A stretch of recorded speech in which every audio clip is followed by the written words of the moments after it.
M Jayachandran, ഇപ്പോൾ നേരത്തെ Prakashan master പറഞ്ഞതുപോലെ തന്നെ മഴയുടെയും കുഴിയുടെയും കാര്യം ഞാൻ പറയുന്നില്ല. അവിടെ കോരളം എന്നെഴുതിയ കുഞ്ഞാലിക്കുട്ടിയെക്കുറിച്ചും പറയുന്നില്ല. കഴിഞ്ഞ സർക്കാരിൻ്റെ കാലത്ത് അവിടെ മണിയാശാൻ, അതായത് മണിയാശാൻ്റെ വിദ്യാഭ്യാസത്തെക്കുറിച്ച് വരെ, അദ്ദേഹത്തിൻ്റെ തൊലിയുടെ നിറത്തെക്കുറിച്ച് വരെ പറഞ്ഞാണ്. മണിയാശാൻ മനോഹരമായി കൊണ്ടുപോയതാണ് സംസ്ഥാനത്തെ വൈദ്യുതി വകുപ്പ്. അതുപോലെ വി ശിവൻകുട്ടി എത്ര മെച്ചപ്പെട്ട ലോകോത്തര നിലവാരത്തിലുള്ള സ്കൂളുകൾ നിർമ്മിച്ചതാണ്, അടിസ്ഥാന സൗകര്യം വികസിപ്പിച്ചതാണ്, കൃത്യസമയത്ത് 1 വർഷം മുമ്പ് പാഠപുസ്തകങ്ങൾ കൊടുത്തതാണ്. ആ ശിവൻകുട്ടിയെ അടക്കം ഇന്നത്തെ മുഖ്യമന്ത്രി പൊതുവേദിയിൽ അപമാനിച്ചതടക്കം നമ്മൾ കണ്ടതാണ്. ഇവിടെ സണ്ണി ജോസഫ് അഡ്വക്കേറ്റാണ്, അദ്ദേഹമാണ് വൈദ്യുതി വകുപ്പ് ഭരിക്കുന്നത്. എല്ലാത്തിൻ്റെ നേതൃത്വം കൊടുക്കുന്നത് വി.ഡി. സതീശൻ മുഖ്യമന്ത്രി തന്നെയാണല്ലോ. എങ്ങനെയാണ് ഇപ്പോൾ നേരത്തെ റജി പറഞ്ഞതുപോലെ തന്നെ ക്ഷേമ പ്രവർത്തനങ്ങൾ നടത്തി എന്നുള്ളതാണ്. ഏത് ക്ഷേമ പ്രവർത്തനം ഞാനിങ്ങനെ പരാതി നോക്കിയിട്ടും കാണാൻ കഴിഞ്ഞില്ല. അവർ അന്നും ഇന്നും, നമ്മൾ അതിനുശേഷം നിരവധി ചർച്ചകൾ നടത്തി, ഒറ്റ കാര്യമാണ് പറയുന്നത്, പ്രിയദർശിനിയിൽ സൗജന്യ യാത്ര കൊടുത്തല്ലോ, 62 കോടി നഷ്ടമാണെന്ന് കഴിഞ്ഞ ദിവസം CP എന്ന് പറഞ്ഞു, അതുടനെ പൂട്ടാൻ പോവുകയാണ്. എന്താണ് ഈ ക്ഷേമ പ്രവർത്തനം? താങ്കൾ ഏതെങ്കിലും കണ്ടോ ക്ഷേമ പ്രവർത്തനം? ശ്രീ എം ജയചന്ദ്രൻ.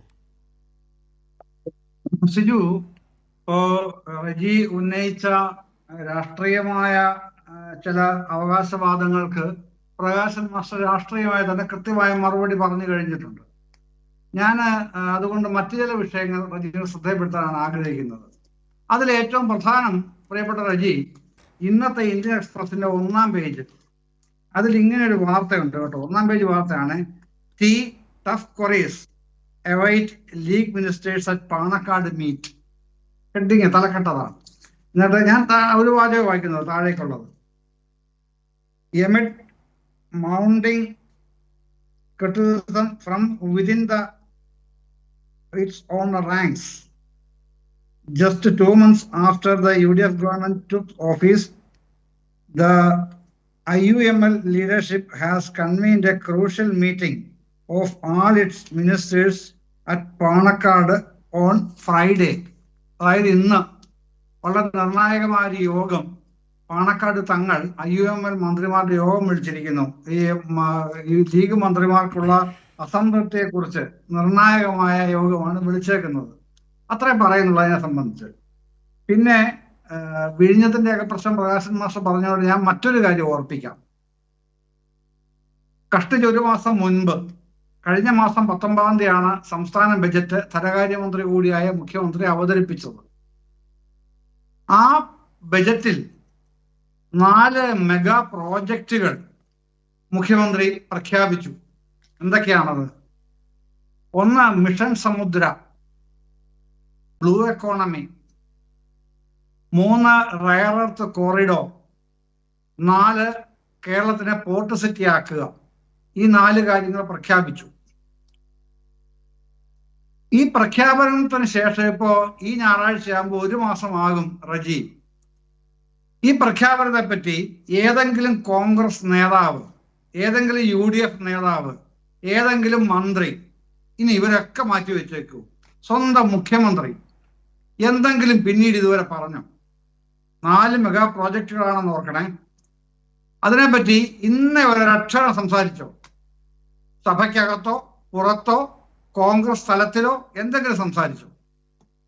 എങ്ങനെയാണ് 2.5 ലക്ഷം കോടി രൂപ ചെലവ് വരുന്ന ഈ മെഗാ പ്രോജക്റ്റ് നടപ്പാക്കുക എന്നുള്ള സംശയം തുടക്കത്തിലെ ഉയർന്നപ്പോ ഈ 19-ാം തീയതി തന്നെ അദ്ദേഹം നിയമസഭയിലെ ബജറ്റ് പ്രഖ്യാപനം കഴിഞ്ഞിട്ട് മീഡിയ റൂമിൽ വന്ന് വാർത്താ സമ്മേളനം നടത്തിയപ്പോൾ പറഞ്ഞത്, ഗവൺമെന്റിന്റെ പണമില്ല, അതുകൊണ്ട് സ്വകാര്യ മേഖലയുമായി ബന്ധപ്പെട്ടായിരിക്കും ഇക്കാര്യം നടപ്പാക്കുക.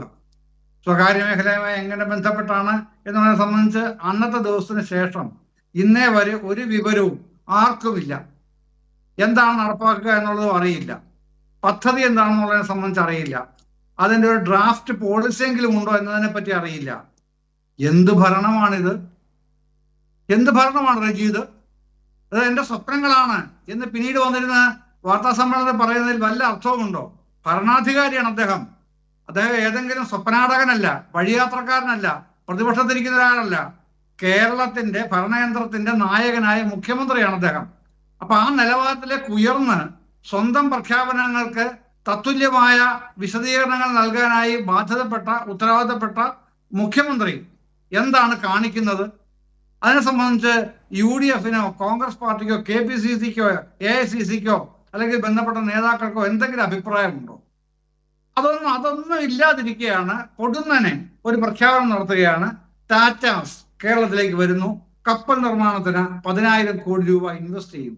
ആര് പറഞ്ഞു? വിവാദമായപ്പോഴേക്ക് നേരെ തകിടം മറിയുകയാണ്. അത് ഈ മിഷൻ സമുദ്രയുടെ ചെലവാണത്രേ. മിഷൻ സമുദ്രയുടെ ഏകദേശ ചെലവ് എത്രയാണെന്ന് അറിയുമോ റജി? 1.5 ലക്ഷം കോടി രൂപ. ഇതെത്രയാണ്? 10,000 കോടി രൂപയുടെയാണ് ടാറ്റാസിന്റെ പ്രോജക്റ്റ് പറഞ്ഞത്. അവിടെ അതിന് എന്തിനാണ് ഈ മിഷൻ സമുദ്രയുടെ 1.5 ലക്ഷം കോടി രൂപയായിട്ട് തട്ടിച്ചു നോക്കുന്നത്? അപ്പൊ ഇതിലൊക്കെ ഈ യാതൊരു വ്യക്തതയും ഇല്ലാതെ ഇഷ്ടം പോലെ ഏത് സമയത്തും വിളിച്ചു പറയാം.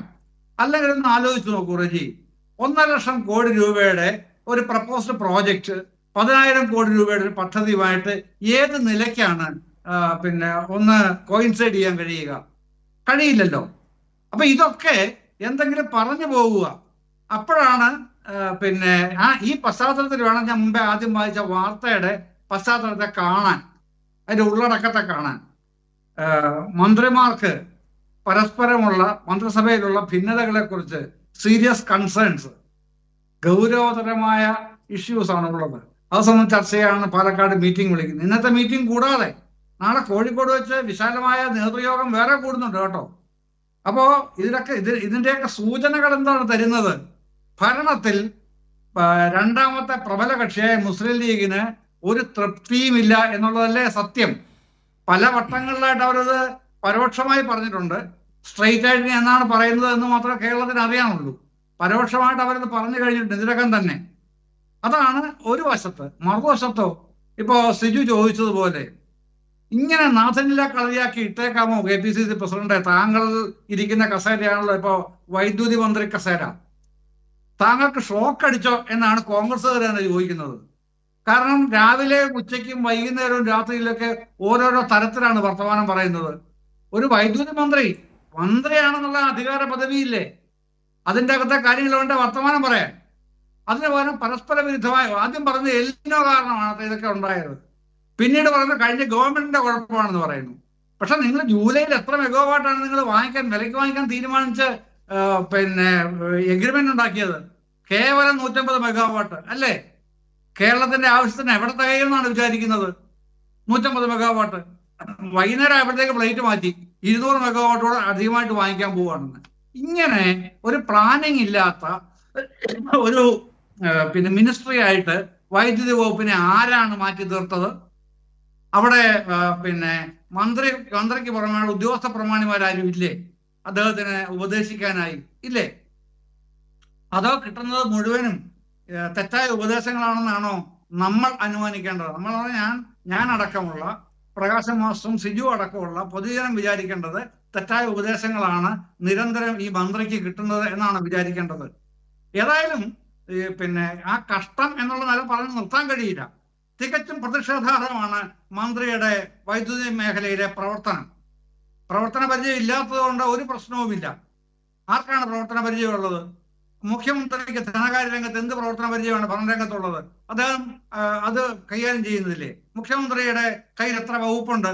തുറമുഖമുണ്ട്, നിയമമുണ്ട്, അതൊക്കെ കൈകാര്യം ചെയ്യുന്നില്ല. അതുപോലെയാണ് വൈദ്യുതി വകുപ്പും കൈകാര്യം ചെയ്യാൻ. അതിനാണ് 28 സ്റ്റാഫിനെ വെക്കാൻ അനുവാദമുള്ളത്. അത് ചെയ്യണം, എന്നിട്ട് പണിയെടുപ്പിക്കണം. അതാണ് ചെയ്യേണ്ടത്. അത് തന്നെയാണ് ശ്രീ എം ജയചന്ദ്രൻ. ഈ പണിയെടുപ്പിക്കണം എന്ന് പറയുമ്പോൾ പണിയെടുപ്പിക്കാൻ ഒരു ഭാവനാശേഷി എന്ന് പറയുന്നത് വേണം. ഒരു സിനിമയിൽ ഇപ്പോൾ ഈ സോഷ്യൽ മീഡിയയിൽ അടക്കം പ്രചരിക്കുന്ന ഒരു വാചകമുണ്ട്. ഒരു ഹരീഷ് കണാരൻ എന്ന് പറയുന്ന നടൻ്റെയാണ്. ഒറ്റ തള്ളായിരുന്നു എന്ന് പറയുന്ന പോലെയാണ് മുഖ്യമന്ത്രി ഇപ്പോൾ ഓരോന്ന് പറയുമ്പോഴും സോഷ്യൽ മീഡിയയിലടക്കം നമ്മളെല്ലാം കാണുന്നതാണ് ഒറ്റ തള്ളായിരുന്നു എന്നാണ്. എത്ര ദിവസം, അതായത് 24 മണിക്കൂർ ആകുന്നതിന് മുമ്പാണ് ആ 10,000 കോടി പൊളിഞ്ഞു വീണത്. സിജു ഒറ്റ കാര്യം കൂടെ പറഞ്ഞത് ഈ ഘട്ടം അവസാനിപ്പിക്കാം. കാര്യം കൂടെ അല്ല, ഇന്ന് പ്രതിപക്ഷ നേതാവ് അതൊന്നും ഒരു മുന്നറിയിപ്പ് കേട്ടോ. അത് അവഗണിക്കാൻ പാടില്ലാത്തതാണ്. കാരണം നിങ്ങളിപ്പോ ഈ ആണവ നിലയവുമായി ബന്ധപ്പെട്ട ചർച്ചകൾ ഈ പറഞ്ഞ റജി എപ്പോഴും മുൻകൂർ ജാമ്യം എടുക്കുന്നത് ഞങ്ങൾ ഇത്രയും നാളായില്ലേ വന്നിട്ട്, ഇത്ര നാളെ ആയുള്ളല്ലോ. ഈ കുറഞ്ഞ നാളിനകം തന്നെ നിങ്ങൾ കേരളത്തിൽ ഒരു ആണവ നിലയം സ്ഥാപിക്കാനുള്ള പ്രാഥമിക ചർച്ചകളിലേക്ക് തുടങ്ങിക്കഴിഞ്ഞു എന്നുള്ളതിന്റെ കാര്യങ്ങളെ സംബന്ധിച്ച് പറഞ്ഞിട്ട് പ്രതിപക്ഷ നേതാവ് പറയുന്നുണ്ട് ഈ പ്രോജക്റ്റ് LDF മുമ്പിൽ വന്നിരുന്നതാണ് ഇത്തരത്തിലൊരു നടപടി. പക്ഷെ കേരളത്തിൽ അത് വേണ്ട എന്ന് ഞങ്ങൾ തീരുമാനിച്ചു. അതുകൊണ്ട് തന്നെ അതുമായിട്ട് പിന്നെ ആരും വന്നില്ല. അപ്പൊ അത്രയും ഡ്രാഫ്റ്റ് പ്രപ്പോസൽസ് LDF സർക്കാരിന്റെ കാലത്ത് വന്നു എന്ന് അന്നത്തെ മുഖ്യമന്ത്രിയായിരുന്നു ഇന്നത്തെ പ്രതിപക്ഷ നേതാവ് പരസ്യമായെന്ന് കേരളത്തിനോട് പറഞ്ഞതാണ്. എന്ന് മാത്രം അദ്ദേഹം മുന്നറിയിപ്പും കൂടെ തന്നു. നിങ്ങൾ അത് കണക്കാക്കാതെ ആ പണിക്ക് ഇറങ്ങിയാൽ കേരളം വെറുതെ ഇരിക്കുമെന്ന് വിചാരിക്കണ്ട എന്നും കൂടെ പറഞ്ഞിട്ടുണ്ട്.